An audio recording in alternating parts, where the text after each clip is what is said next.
Meeting to order. It's now 9:07. And if everybody would please stand for the Pledge of Allegiance.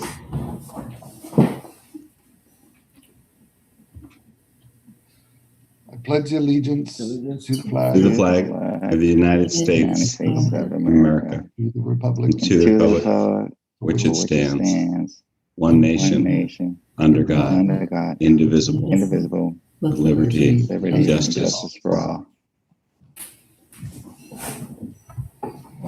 All right. So quick roll call. We've got David here, Todd Here. Andre Here. and Mark Here. And so we officially have a quorum. It doesn't look like anybody is absent. So did everybody have a chance to take a look at the minutes from our last meeting? Yes. Yes. And is there any upgrades or changes to the minutes? If not, if I could get a motion to approve the meetings as presented. Move I to make the approve. motion to approve the meeting. Okay. I'll second. Fantastic. All in favor of approving the minutes as presented, say aye or raise your hand. Aye. Any opposed? All right. And David, I'm sorry, just on item number 4 for public comment, we'll check in with if Mike, if you're still here. I don't think we got any public comments through the channel. That is correct. Okay. Thank you. All right, so that takes us then into our project updates. Yes. I apologize that the packets that were distributed earlier did not have this summary in them. I'll resend it so that you guys have the information in your copies. But so happy to share out our updates for our project progress.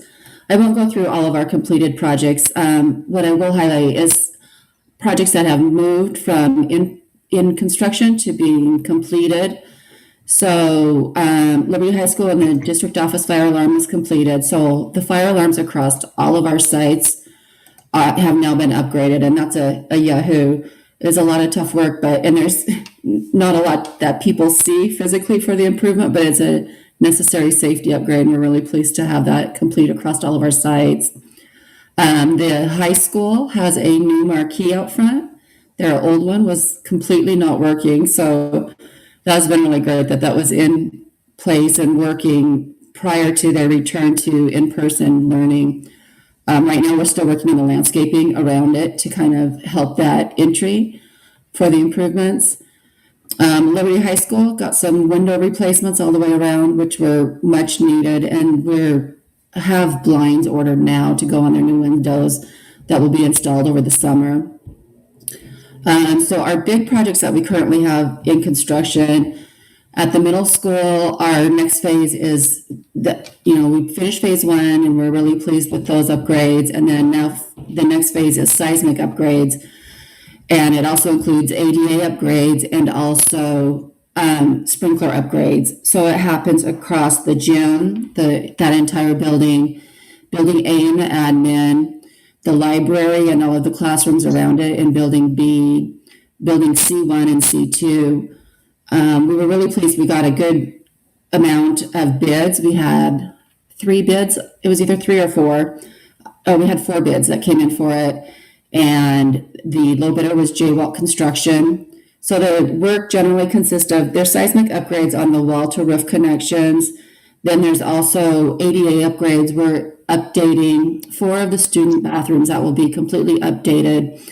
In the locker rooms in the gym, they are getting updates and so when we update them, then the ADA requirements, they end up impacting some of the tile work. So they're getting all new tile inside the bathrooms. It'll really be visible, the changes. Also cabinetry within the rooms. We had to do ADA upgrades for countertop height and accessibility below them. So when we had to do cabinetry upgrades, we're going to update the cabinetry in the entire room so that it is all matching. So those finishes will match the same finishes that we have in our new G wing. And we did a lot of work with the site users. The construction actually started like early in May, a couple weeks ago. They are on site with their hybrid in-person learning. We were able to move all the programs out of the gym because all of their activities for PE are outside. And so the construction in the gym is definitely moving. We were able to close a couple of the student restrooms it's between the music building and the admin. So that's underway. There's a lot of stuff going on out there. So the anticipated completion date is the January. Hopefully they'll be back in all their rooms by January. We have phasing so that when they return at the end of summer, the only rooms that they won't be able to occupy are C1 and C2. And there's other classrooms on site that those programs are able to be moved to different rooms. So really pleased with that. Contractor so far seems really good. So happy with that. The other work that we recently awarded just last week at the board meeting, Mary Farmer. So there's a lot of work that we need to do there. And the first phase of improvements that we're doing is replacing some HVAC units. There's 6 of them that are on the rooftop. And then, so we'll replace the roofing underneath that, replace the HVAC units. There's skylights up there that don't have required clearance around them for mechanical and maintenance when they're servicing them. So those skylights are being removed. We'll install new sun tunnels so that you still get natural lighting in the hallway down below. And then 2 of the student restrooms are also getting full upgrades. So that we had our construction kickoff meeting for that yesterday, and the contractor will mow and be on site June 11th. But in the meantime, I'll work with him to get him access if he needs to verify any items. The big thing was getting them on board, A, so that we're in their construction schedule, but B, the HVAC equipment has long lead times. So we were really pleased yesterday to see their submittals coming in already. So we were anticipating that they'll order that this week, like immediately. So lots of stuff happening there. Those are really our big things that we have going on in construction. Our other work that is in planning, or some of it's funded, some of it's in planning as we're able. Once the HVAC work is completed in this current phase at Mary Farmer, we'll keep rolling into additional phases as we are able to get DSA approval, and then planning.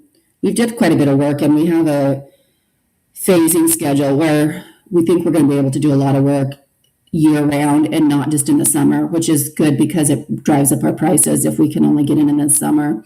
And there's so much work there on the site that there's no way we could finish it with work summers only. The middle school has a couple of phases of modernization remaining. Generally, the remaining big projects that are left after this seismic work is in addition to the cafeteria and kind of a covered outside eating area outside of there. That's really and after that, it's smaller work. The other thing is a conversion of 2 of the rooms adjacent to the library, so it makes it more of a drama functioning mini space that they can have productions in instead of 2 classrooms. So it'll open up the wall between them and make it as one big space. We've got infrastructure and safety upgrades we have some of them planning. We've got some lighting upgrades for exterior lighting at the high school that is in the planning process right now. We'll see how the process goes, but it may get started for construction this summer. We've got the gym floor at the high school, alternative education improvements, bathroom replacements at Joe Henderson, and then daycare upgrades at Joe Henderson, and performing arts. The lighting upgrades that are part of our safety projects, we are submitting and anticipate receiving some matching funding. It's not PGE. I can't remember what the name of the program is, but there's a program that works in conjunction with PGE, and they offer incentives for doing energy efficiency upgrades. So that's great. We're going to keep working on those. Right now, starting with just 2 buildings at the high school, but there's a lot of areas in the exterior where we need exterior lighting upgrades.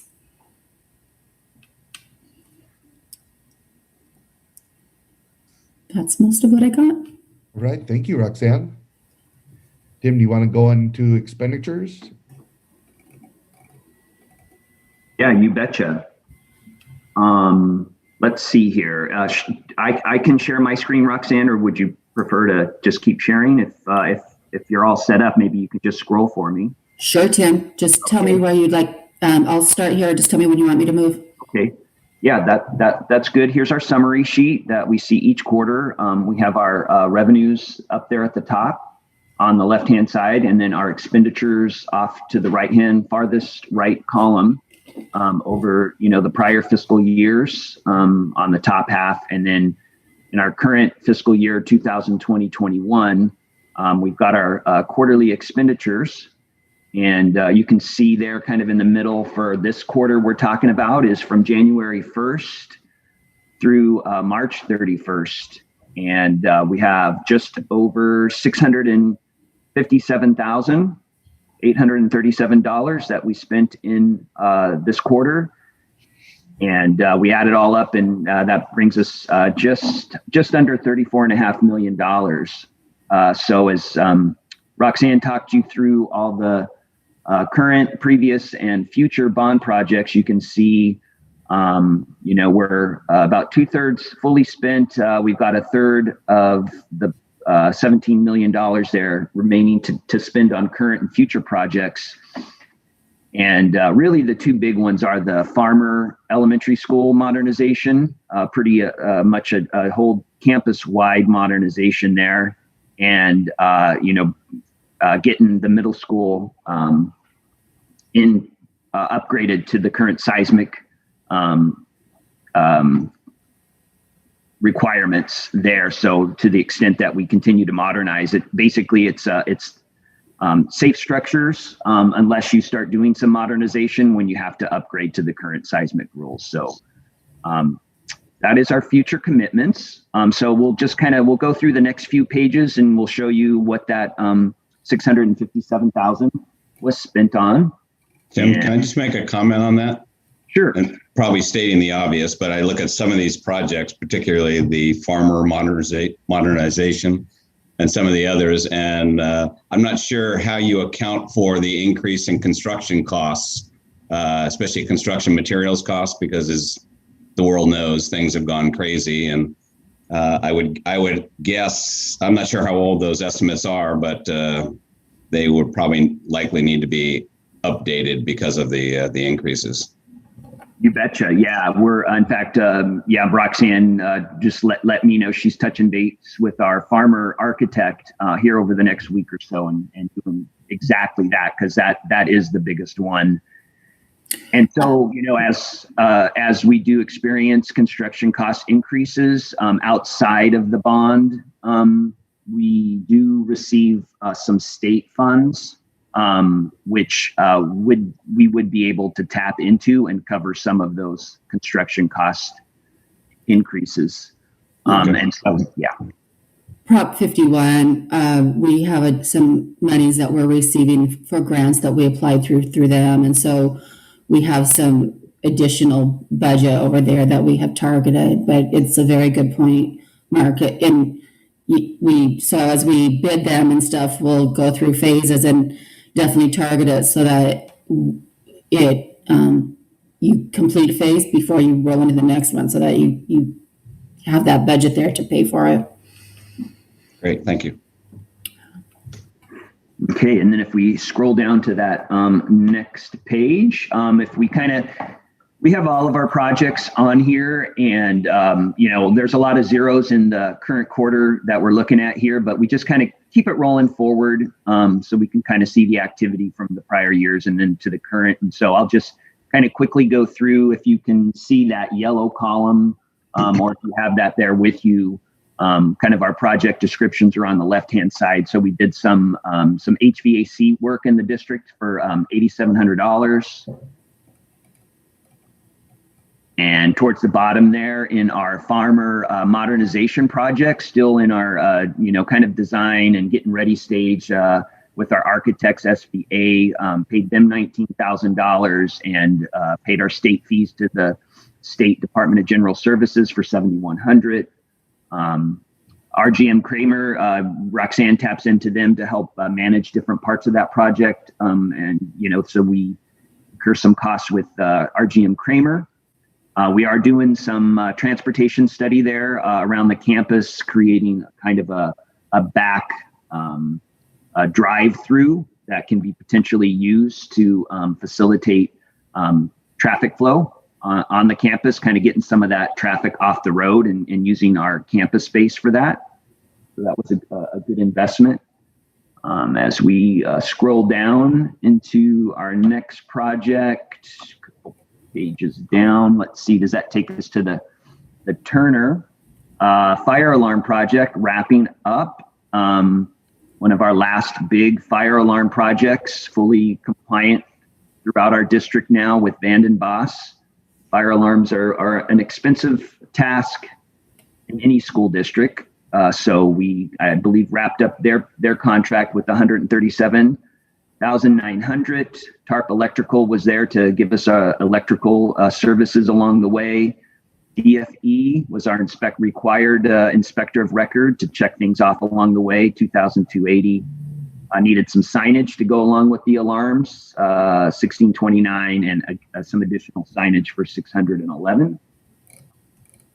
Scrolling down, some additional costs to wrap up our Benicia Middle School Phase 1 modernization. This is kind of wrapping up things, and then we'll be heading into the seismic phase here. Did some smaller construction on the campus with Billy Campbell, 5906. Did some utility testing, 135. Added some nice fencing within the campus that matches the same fencing design that you see as you drive on Southampton Road. So that was a nice added touch. I don't know if you remember the old fencing, which there still is some on campus. It was very industrial. And so we're trying to make the campus a little more welcoming. And so we spent that $13,995 on some additional fencing inside the campus. Again, DFE is our inspector of record to check everything off along the way. Some additional architect fees to HY, $5,152. Some painting, $1,554. Really just kind of a comment to our maintenance crew in the school district. And so with the bond projects, we're able to tap into our own crew and, buy the supplies that are under the bond project and really save a lot of money by tapping into our own staff. So we're pretty excited about that. We did have a couple leaks along the way, so we had to take care of that with American Leak 2990, again, some additional signage, 791, and then hired Up to Code to, again, help us find and repair those plumbing water leaks. And if we scroll down, next there is our retrofit. And so we have our same architect that helped us with Phase 1 modernization, HY Architects. So their payments were $52,743. And TARP Electrical, helping us with our electrical work and electrical consulting with that project, $42.69. And RGM Kramer assisting Roxanne with some of the administration, $11.40. Scroll down into our marquee project there at Benicia High School. You see the fencing up and around it right now. We're going to, the marquee itself is up and working, and we're going to create kind of a usable space there, a safe usable space, because kids do exit the campus there, and they find the path of least resistance, and so they made their own trail, and so now we're gonna finish it off with some landscaping to make that very prominent corner a nice welcoming space. So you see our marquee costs here with, again, HY Architects for the design of that, with all the electrical and conduit and height and distancing, $69.78. Vanden Boss Electric helped with all the installation and much of the landscaping there at 100, 340 DFE.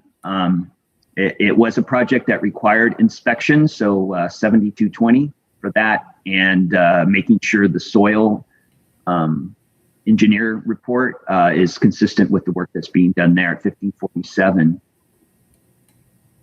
Into our high school, we were on our last, in regards to like the gym, the Benicia High School gym.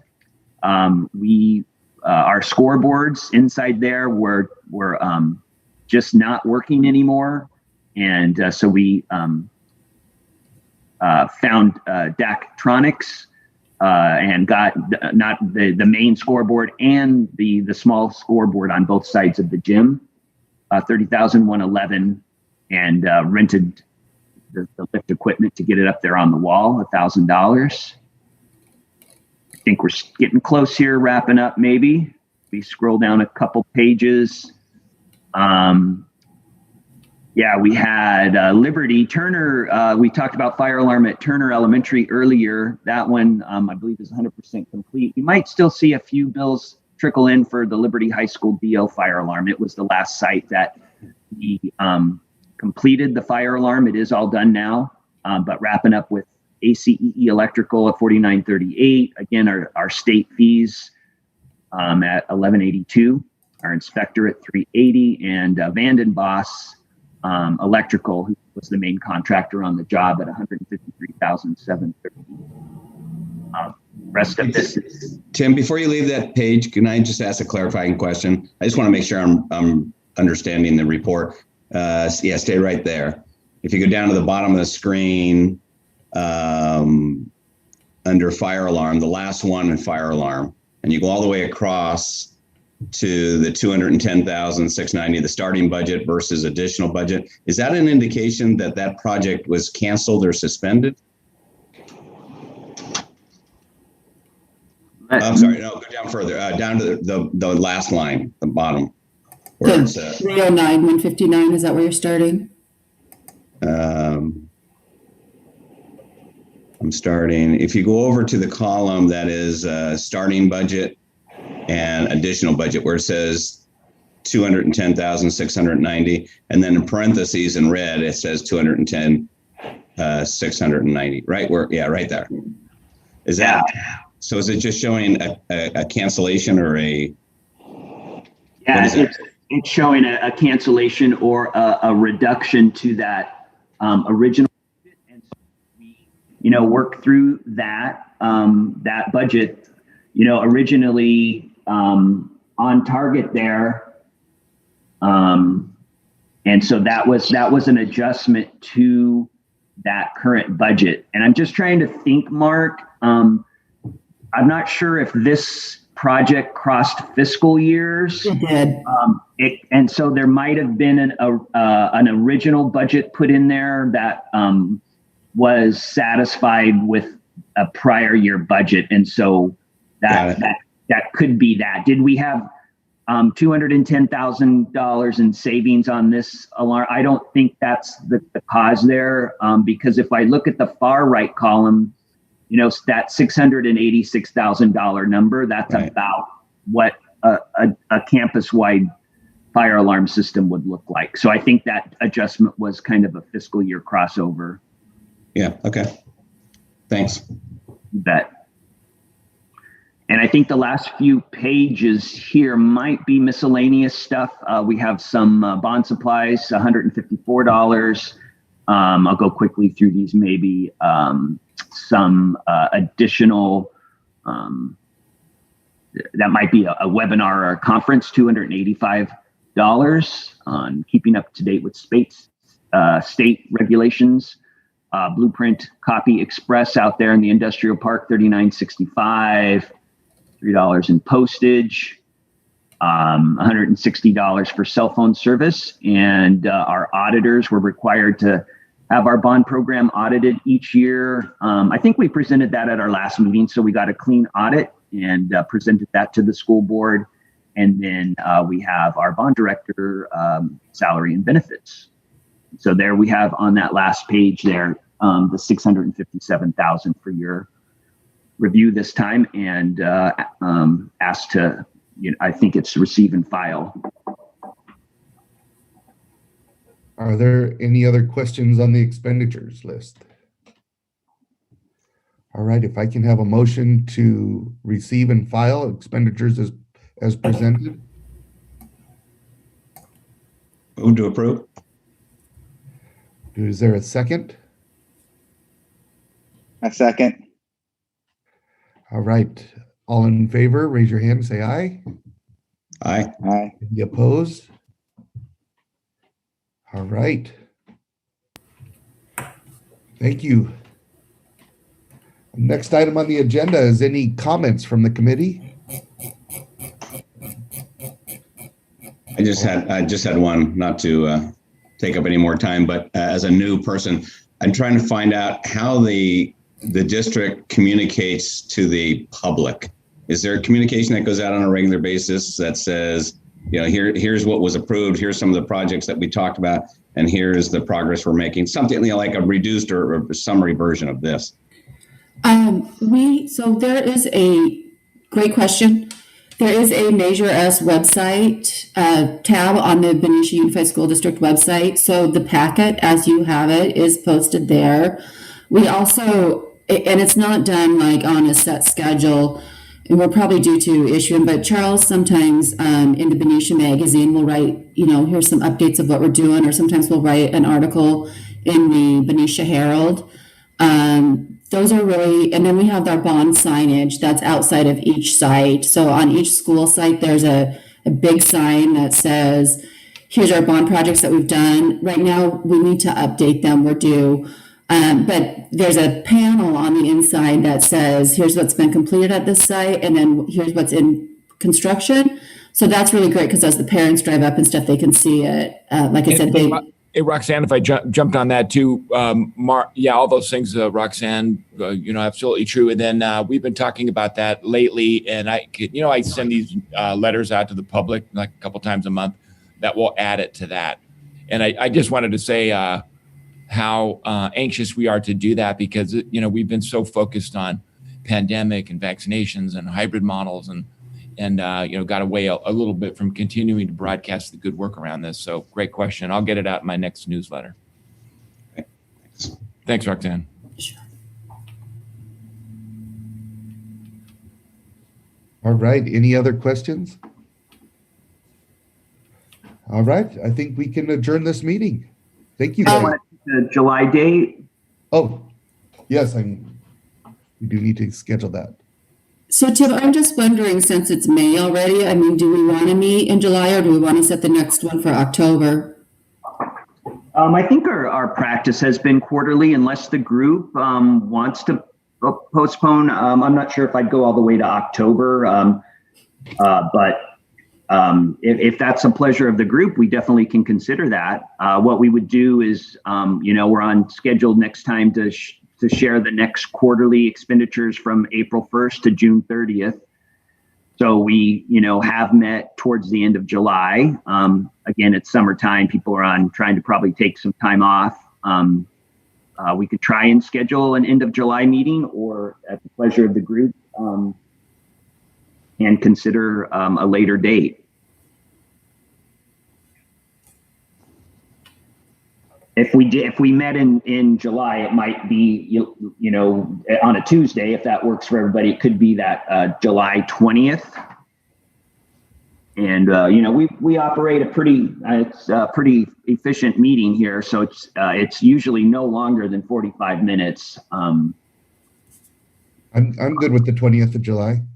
I'm okay. I say we just go ahead and put it on the books and, see how we go. And if we have to change it at that time, we can. So I think July 20th would be a good idea for us as well. Okay, good.